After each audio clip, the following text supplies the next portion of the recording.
Salut la compagnie, c'est Jules Melon et aujourd'hui dans un Ciné Critique, je vais vous parler d'un film de Claire Denis, une réalisatrice qui m'a résisté par rapport au premier film que j'ai vu d'elle en salle, un de ses derniers à date d'ailleurs, High Life. J'étais complètement passé à côté, j'en avais fait une vidéo à l'époque que je risque de regretter un jour si je revois le film, mais bon, c'est pas grave.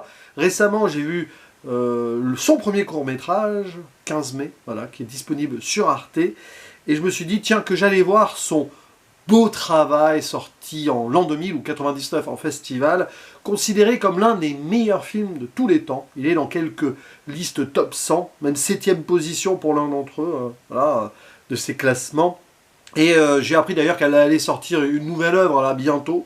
Je ne sais pas si je pourrais la voir en salle, etc. Mais j'ai eu envie donc de m'arrêter sur ce grand moment de 7e art français de la fin des années 90 ou début années 2000, d'après beaucoup de gens, et dans lequel nous retrouvons au casting, dans les rôles principaux, Denis Lavant, voilà, qui est un acteur très corporel, et pour cause, et pas que chez les Oscarax, la preuve ici, Michel Subor aussi, dans le rôle de Bruno Forestier. Oui, il reprend ici, donc ce protagoniste qu'il a interprété dans Le Petit Soldat de Jean-Luc Godard, plus de 35 ans avant. Et c'est vraiment le même apparemment. Alors, il y a une continuité narrative ici, mais c'est plus pour le clin d'œil, quand bien même. On est dans un contexte à peu près potentiellement équivalent, colonial / ici post-colonial, et dans le rôle du jeune légionnaire qui débarque là, et qui va être, on va dire, le sujet principal de l'attention du narrateur du film qui est Denis Lavant, eh bien nous avons le jeune à l'époque Grégoire Collin qui avait déjà joué chez Claire Denis. Et on reconnaîtra parmi les légionnaires Nicolas Duvauchel, tout jeune, voilà. Il y a même un certain Bernardo Monté parmi eux, qui est le chorégraphe du film, parce qu'il y a beaucoup de danse, et c'est très important ça. Il faut aussi préciser qu'il s'agit d'une adaptation assez libre d'un roman court, une nouvelle longue comme vous voulez, d'Herman Melville, un de mes auteurs américains préférés. Donc, ça partait bien sur le papier. Billy Budd, si vous voulez lire cela. Billy Budd, c'est bien ça, oui. Je suis en train de me mélanger. D'ailleurs, en soi, c'est intéressant parce que je crois que il y a un extrait d'opéra aussi qui avait adapté cette histoire-là.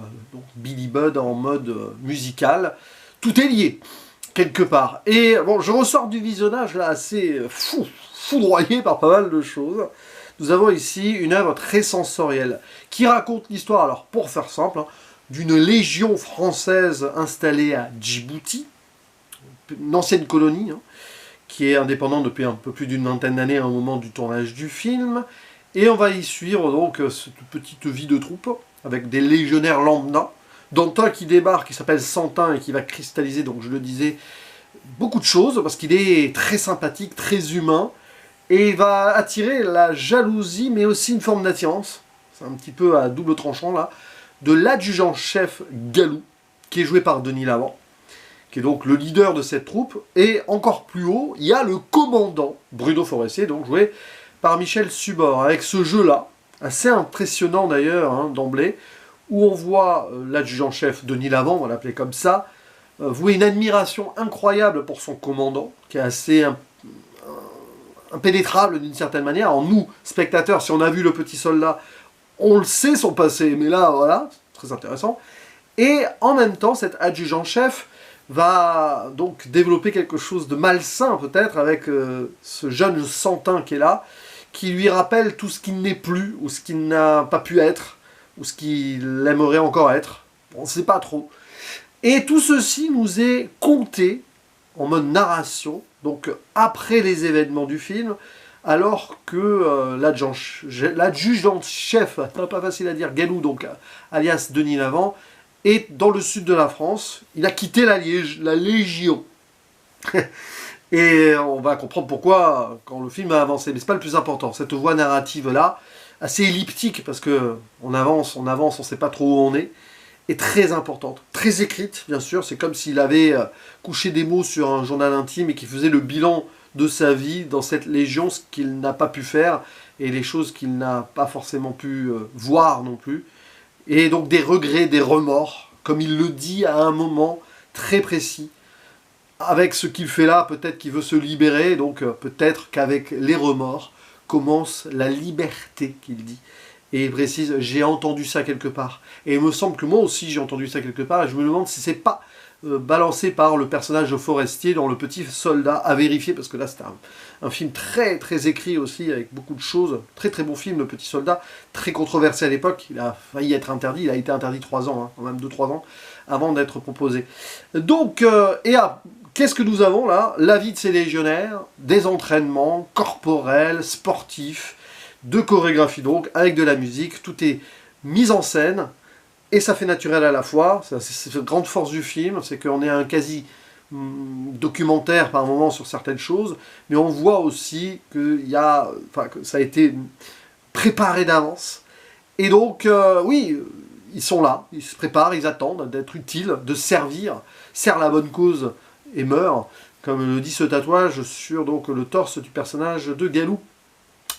Et en fait, c'est un immense paradoxe qui fait l'unicité pour moi de ce film, c'est que c'est à la fois très narratif dans la voix off, vous voyez, mais alors c'est pas super narratif dans la manière de l'intrigue et tout, on est dans une sorte d'entre-deux qui est diffus, mais qui nous plonge, nous spectateurs, dans une expérience de cinéma, quasi hypnotique par moments, sensorielle oui, un peu métaphysique par moments, puisqu'en plus, dans ces lieux-là, un peu désertiques, notamment dans le dernier acte, ça convoquerait presque le cinéma d'Antonioni par moments. Je ne sais pas hein, si c'est une des références de Claire Denis, mais on sent que c'est un film de Claire Denis. Enfin, il y a quelque chose là qui m'a même rappelé certaines scènes, alors c'est ça qui m'a le plus étonné, de High Life, l'importance des corps, la narration corporelle. Je me souviens que ça m'avait surpris, désarçonné dans High Life, certaines scènes là. Mais je comprends mieux, en fait. Là, je vois qu'il y a quelque chose. Mais c'est extraordinaire, pour plein de raisons. Parce qu'il y a une énorme mélancolie aussi qui se met en place là. Et il y a quelque chose de très humain, existentiel. C'est de l'existentialisme pur, métaphysique, là. Dans les sens, dans le rapport donc, à la camaraderie, rivalité, ces corps qui s'entraînent, qui s'entrechoquent, qui ont un rapport aussi avec le sol terrestre et... de petits moments de vie. C'est assez intéressant parce qu'il y a une forme de répétition et de boucle aussi. Le film, littéralement, alors s'ouvre sur une fresque murale, on représente des soldats et tout, mais on est dans une boîte de nuit et il y aura une scène de boîte de nuit à la fin. Bon, je ferai une mini-zone spoiler quand même, allez. Et à des moments, voilà, où ces entraînements se répètent. Pour rien, pour plus, pour pas, pourquoi. Alors il y a la rivalité qui va être le nœud de l'intrigue, puisque l'adjudant-chef et Gilles Santin, à un moment, vont s'affronter. Mais sinon, bon, à part un moment qui tourne mal sur un exercice, on traverse comme ça. Et Claire Denis, c'est très important, alors, de ce que je sais, parce que évidemment, j'ai pas vu ces films d'avant. Je sais qu'elle a fait Chocolat, qui est en rapport probablement avec une tension coloniale, etc. Mais elle a grandi dans une Afrique colonisée à l'époque. Donc elle connaît ces lieux-là, et ici elle fait un cinéma très intéressant, parce que on pourrait le qualifier de post-colonial, c'est quand même très centré sur des légionnaires blancs, francophones, hein, parce qu'il n'y a pas que des Français, hein, enfin il y a un Russe aussi, bon.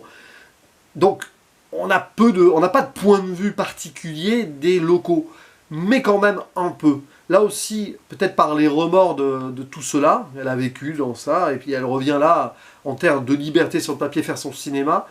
Justement, les remords et la liberté, cette citation qu'on a dans le film, peut-être prend tout son sens aussi. Et on sent d'ailleurs la façon dont elle pose sa caméra, qu'elle montre des choses sur donc, les habitants, quand même, un moment dans un train, etc. On sent que quand même, elle se dit, voilà, je regarde, j'observe, et des choses que j'aurais pu faire peut-être autrement, mais je le montre sans en faire le centre de mon film, et je l'assume.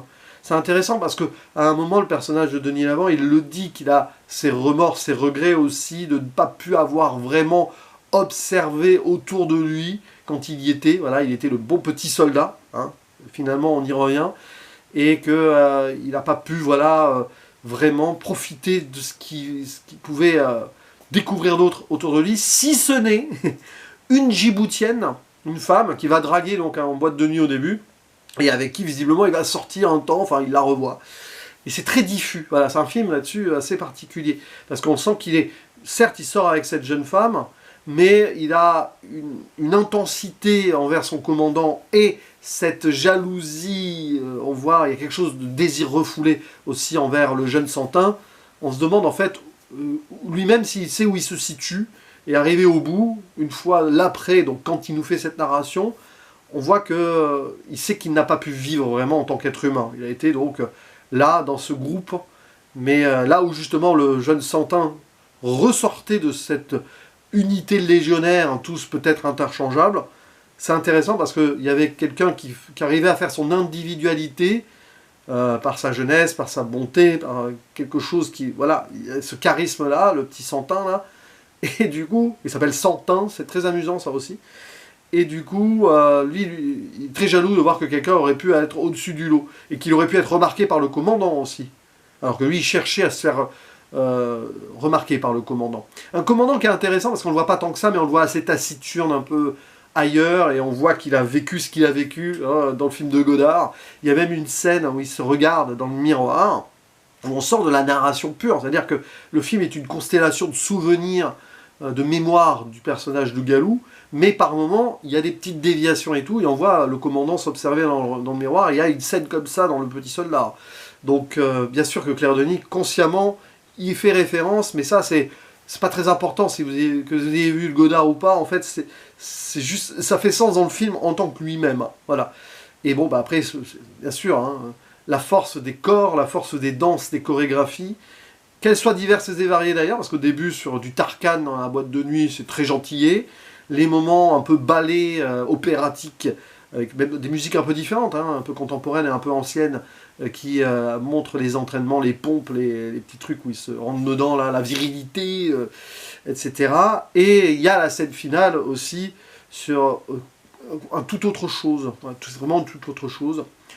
Et c'est un vrai très bon film. Voilà. Alors, spoiler pour la fin, en fait, bon, le personnage de Denis Lavant il va se venger du jeune Santin, il va lui saboter sa boussole, et les deux se frappent, hein.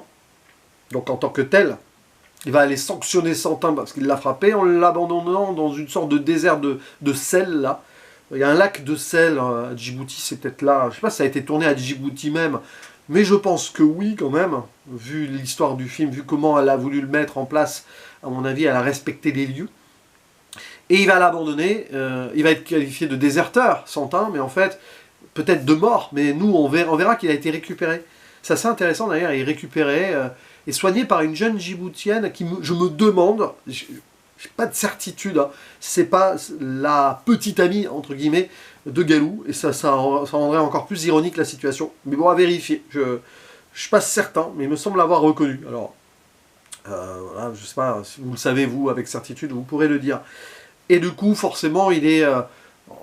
la boussole a été retrouvée, donc bon, il est viré, voilà, il est démis de ses fonctions, l'adjudant-chef Lavant, et c'est pour ça qu'il est dans le sud de la France, il a quitté les lieux, et il n'a que des remords. Mais du coup, ces remords, là, ce début de remords et tout, ces regrets, lui donnent une nouvelle liberté, mais quelle liberté, hein, serre la bonne cause et mourir, on voit le tatouage, il prépare son arme, il prépare son suicide très probablement, mais le film se termine sur un ailleurs. Il ne se termine pas sur lui dans le présent, mais lui qui soit se rappelle quelque chose du passé dans la boîte à Djibouti, parce que c'est la même, hein, les mêmes éclairages, soit il se fantasme quelque chose, sorte d'expérience de mort imminente ou on ne sait pas trop quoi, et on le voit donc danser seul, en mode Denis Lavant, en mode... alors c'est pas une course sur Modern Love, mais là c'est une danse sur The Rhythm of the Night de Corona, qui était très à la mode à l'époque. Ça rendait presque ironique. Mais évidemment, Denis Lavant, hein, qui vient des arts du cirque notamment, il a fait tous ces spectacles-là, fan du mime Marceau, il se donne à cœur joie, des choses qu'on retrouvera dans Holly Motors plus tard. Enfin, j'aime bien que ce film, il se situe là, quelque part, entre Mauvais Sang et Holly Motors, si vous voulez. Et c'est beau, c'est bon à voir. Et c'est le générique final, d'ailleurs. Alors, forme de dernière liberté mentale peut-être, d'émancipation ultime, de souvenir de quand il était le plus libre possible, au top de sa vie, avant de se... Voilà, on le voit allongé avant, avoir préparé cette arme, on ne sait pas trop ce qu'il adviendra de lui. Comme on ne sait pas trop ce qu'il advient au final du jeune légionnaire, qualifié comme déserteur, mais récupéré par les locaux, donc au final, Va-t-il tenter de vivre autre chose? Il serait presque amusant d'imaginer, de fantasmer une suite à ce film, mais non, il faut pas. Après tout, elle a voulu faire une suite du Petit Soldat, peut-être un jour, une autre réalisatrice ou un autre réalisateur voudra faire une suite de Beau Travail si elle en donne son accord. Non, il n'y a pas besoin. Je pense que ça, voilà, ça s'évoque de soi-même, ça arrive au bout. Je ferme la zone spoiler, voilà, je fais cette vidéo un peu abasourdi, hein, parce que alors c'est un film vraiment, voilà, qui te capte beaucoup de choses. Il y a des moments où tu te demandes où ça veut aller, mais ça va où ça va, quoi. C'est une vraie expérience de cinéma, Beau Travail de Claire Denis. Et entre ça et son premier court-métrage, très quatrième dimension, hein, j'en avais fait une petite review Letterboxd et un post sur Twitter à l'époque, enfin à l'époque, quand vous verrez cette vidéo, on va dire à l'époque. Ouais, elle a beaucoup d'idées, beaucoup d'envie de triturer l'humain, hein, de toute façon, ça place dans l'humanité, dans le monde. Et alors là, on est dans un autre monde à part, avec ces légionnaires qui ont un peu quitté leur vie, leur monde. D'ailleurs, le personnage de Santin, on voit qu'il vient de nulle part, c'est un peu cette idée-là. Et comment ils peuvent quand même vivre ensemble, une vraie camaraderie, ils se sentent utiles peut-être pour, oui, pour la nation ou autre, mais c'est très très vain, là. Et comment ils continuent d'être eux-mêmes ou non.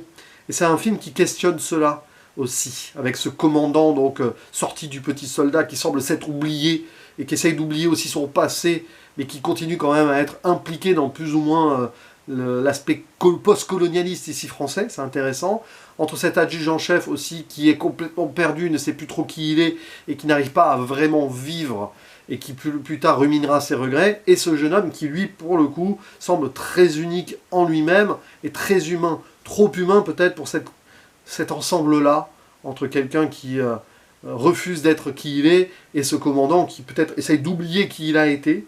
C'est passionnant ça. Et là-dedans, évidemment, la seule expression, on va dire, potentiellement de liberté narrative, ce sont ces corps, ces danses, ces chorégraphies d'entraînement qui en deviennent des danses, ou ces vraies danses aussi, par moments.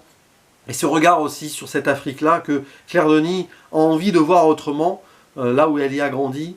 C'est beau, hein, il y a beaucoup de choses qui sont intenses là-dedans. Évidemment, je reste très pêle-mêle là, et pas forcément dans une analyse précise et profonde, puisque c'est un pro-ciné critique. Je compte sur vous d'ailleurs pour apporter votre pierre au moulin, j'allais dire. Oui, c'est joli, tiens, pourquoi pas, on peut continuer à construire le moulin, et la pierre à l'édifice ou l'eau au moulin, comme vous voulez, parce que forcément, si vous connaissez mieux ce film que moi, et que vous l'avez étudié ou autre vu et revu, vous allez avoir des choses, peut-être me corriger sur certains points, ou apporter d'autres choses, donc, et c'est là-dessus que je vous attends au tournant. N'hésitez pas donc à faire part de votre ressenti, de votre rapport personnel avec cette œuvre que l'on peut qualifier en effet d'assez importante dans le cinéma français et même mondial, plutôt contemporain on va dire, hein, soit fin 99, soit début 2000 selon quand vous, voilà, nationalement et internationalement, pour tout le monde c'était en l'an 2000. Et en festival, certains l'avaient vu en 99. Bref, je vous laisse taper votre petit commentaire et vous dire à la prochaine. Ciao!